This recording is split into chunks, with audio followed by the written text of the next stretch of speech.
there are a large variety of ways in which we need to address this, but let me start with one. There's a guy who is the head of Duke Energy in I think it's North Carolina, but in the Carolinas, who talked about the greenest power plant that is possible today is the one that we don't have to build.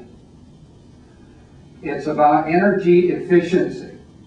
That what we can do is rediscover that if we can be more efficient in the use of energy and can avoid the need to continually produce more and more electricity. About a third of the total energy consumption in this country is electric energy, and 53% of that is produced by coal.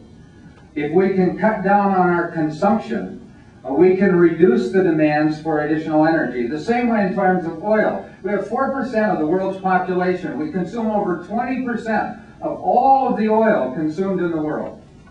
We can do better in that. We can create the kind of technologies that open up all kinds of new employment and in our country by being more energy efficient. And we can pursue that effectively. We need to be providing tax incentives and policies that reinforce that and support that, rather than the current Bush policies, which encourage more consumption and more consumption. And one of the areas, 7 out of every 10 barrels of oil consumed in this country is consumed in transportation.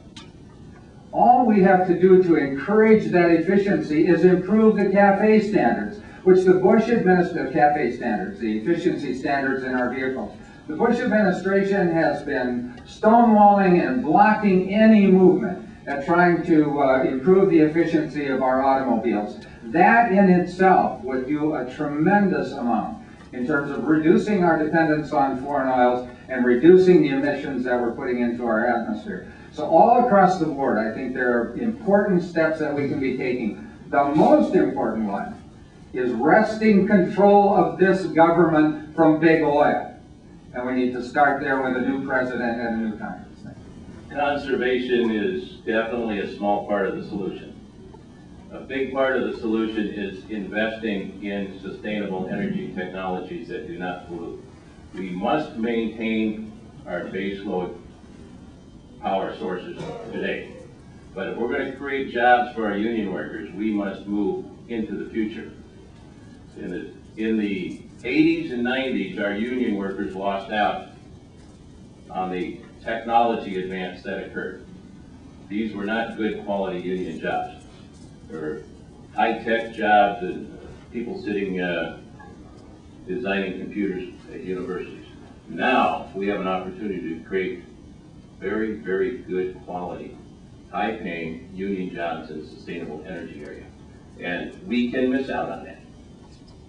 If we do not act appropriately, if we do not have the correct policies, we will miss out on that. Minnesota will miss out on it. The 6th District will miss out on it.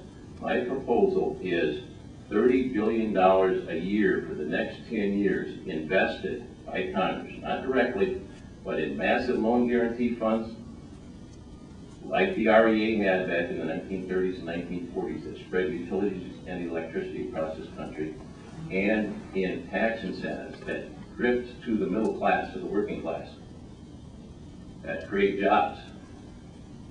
We need to go beyond just conservation. We need to take the initiative. We need to create jobs, and we can do this. We can do it in the 6th District, we can do it in Minnesota, but we need somebody in Congress who understands the tax law. Right now, in Minnesota, wind energy, let's talk about wind energy.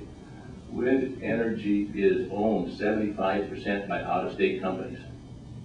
Florida Power and Light, PPM, out of Scotland, own a majority. Edison Capital, out of California. We need to create jobs in Minnesota. We can do this if we know how to do it in Congress. Thank you.